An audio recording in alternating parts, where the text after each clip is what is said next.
Wherever you go, whatever you do, throw a little at it. Omax, Vest and Briefs. வியட்நாமில் இந்திய சுற்றுலா பயணிகள் சென்ற படகு கவிழ்ந்து விபத்திற்குள்ளாகி இருக்கிறது. விவரங்களை செய்தியாளர் கவியரசன் வழங்க கேட்கலாம். கவியரசன், விவரங்கள். வணக்கம் பிரகாஷ். வியட்நாமுக்கு இந்திய சுற்றுலா பயணிகள் போயிருக்கிறாங்க அங்க சுற்றி பார்க்கறதுக்காக. இது வழக்கமாக எப்பவும் நடைபெறக்கூடிய ஒன்று தான். ஏன்னா வியட்நாம் போன்ற நாட்டுக்கு இந்தியாவிலேருந்து சுற்றுலா பயணிகள் போகிறதோ அல்லது உலகின் பிற இடங்கள்லேருந்து டூரிஸ்ட் வர்றதோ வழக்கமாக நடக்கக்கூடிய ஒன்று தான். ஆனால் இப்போ என்ன விஷயம் அப்படின்னா, பியூஹோக் ஐலாண்ட், அதாவது அப்படி ஒரு தீவு அங்கே இருக்குது. அந்த தீவில் இந்திய சுற்றுலா பயணிகள் 32 பேர் ப்ளஸ் ஊழியர்கள் 3 பேர், 35 பேர் ஒரு படகுல சவாரி செய்கிறாங்க. ஆனந்தமாக தொடங்கின அந்த சவாரி தற்போது வேறு ஒரு இடத்துக்கு நகர்ந்து பலருக்கு சோகத்தை ஏற்படுத்தி இருக்கிறது. இந்த 35 பேரும் போன படகு திடீரென கவிழ்ந்து விபத்துக்கு உள்ளாகுது. அதுல 18 பேரை மீட்டிருக்கிறாங்க மீட்பு படையினர். இது பத்தின தகவல் கிடைச்சோடனே அவங்க நிகழ்விடத்துக்கு போறாங்க. அங்க போய் முடிந்தவரை பயணிகளை அவங்க உயிருக்கு சேதம் இல்லாத அளவுக்கு காப்பாத்திரணும் அப்படின்னு விரைவாக அந்த பணிகள் நடக்குது. அதன் பலனாக 18 பேர் மீட்கப்படுறாங்க. இருந்தாலும் கூட பாக்கி இருக்கவங்களுடைய நிலைமை என்ன அப்படிங்கிறது நமக்கு தெரியல. அதே மாதிரி இந்திய சுற்றுலா பயணிகள் அப்படின்னா அவங்கெல்லாம் குறிப்பாக எந்த பகுதியை சேர்ந்தவங்க அப்படிங்கிறதும் பெரிய கேள்வியாக இருக்கிறது. ஆந்திரா, தெலுங்கானா மாநிலங்களை சேர்ந்தவர்கள் அதில் இருப்பதாக சொல்லப்படுகிறது. அதே போல தமிழ்நாட்டை சேர்ந்தவர்களும் இருக்கக்கூடும் அப்படிங்கிறதும் தகவல் வெளியாக இருக்கிறது. ஆனா இது எதுவுமே தற்போது வரை உறுதி செய்யப்படலை. மொத்தமாக இந்திய சுற்றுலா பயணிகள் அப்படின்னு தான் சொல்லியிருக்கிறாங்க. இதுல நம்ம ஏற்கனவே பார்த்த மாதிரி 18 பேர் மீட்கப்பட்டிருக்கிறாங்க. மிச்சம் இருக்கிறவங்களுடைய நிலைமை என்னன்னு தெரியல அப்படின்னு சொன்னோம்.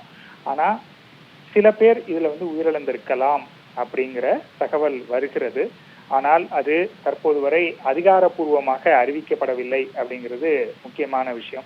ஏன்னா அதிகாரப்பூர்வமாக எந்த தகவல் அறிவிக்கப்படுகிறதோ அதுதான் உண்மையாக இருக்க முடியும். இது போன்ற அந்த விபத்து, இந்த மாதிரியான நிகழ்வுகள்ல உயிரிழப்பை பொறுத்த வரைக்கும் அரசாங்கம் என்ன சொல்கிறதோ அதுதான் உறுதியான தகவலாக இருக்கும். அப்படி பார்க்கும்போது அது போன்று இது வரைக்கும் எந்த இன்ஃபர்மேஷனும் வரல. ஆனா மிச்சம் இருக்கக்கூடிய சுற்றுலா பயணியுடைய நிலைமை என்ன அப்படிங்கிறதும் இது வரைக்கும் தெரியல. இதற்கு நடுவுல இந்தியர்கள் உதவி தேவைப்பட்டா நீங்க எங்களை அழைக்கலாம்னு சொல்லிட்டு அரசாங்கம் உதவி எண்களை அறிவித்திருக்கிறாங்க. வியட்நாம்ல இருக்கக்கூடிய இந்திய தூதரகத்தை தொடர்பு கொண்டு நீங்க உங்களுக்கு வேண்டிய உதவிகளை கேட்கலாம். அதற்கு அதையெல்லாம் செய்வதற்கு அரசு தயாராக இருக்கிறது, தூதரகம் தயாராக இருக்கிறது அப்படின்னு ஒரு உதவி எண்களை எல்லாம் அவங்க அறிவித்திருக்கிறாங்க. அதன் மூலமாக உங்களுக்கு ஏதாவது ஹெல்ப் தேவைன்னா நாங்கள் செய்கிறோம் அப்படிங்கிறதையும் சொல்லியிருக்கிறாங்க. எல்லாத்தையும் தாண்டி இந்த விபத்து எப்படி ஏற்பட்டது அப்படிங்கிற ஒரு முக்கியமான கேள்வி இருக்கிறது. ஒருவேளை கெப்பாசிட்டியை விட அதிகமாக சுற்றுலா பயணிகளை ஏற்றிட்டு போனாங்களா அப்படிங்கிற கேள்வி இருக்கு.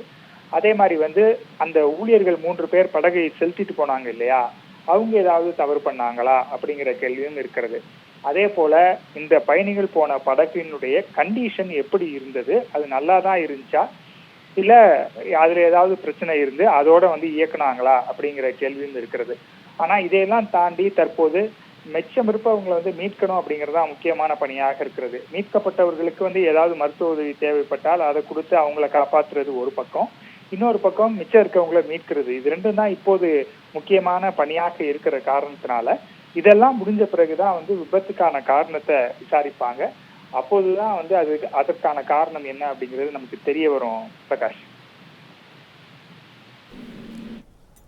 தற்போதைய விவரங்களை வழங்கியமைக்கு நன்றி கவியரசன்.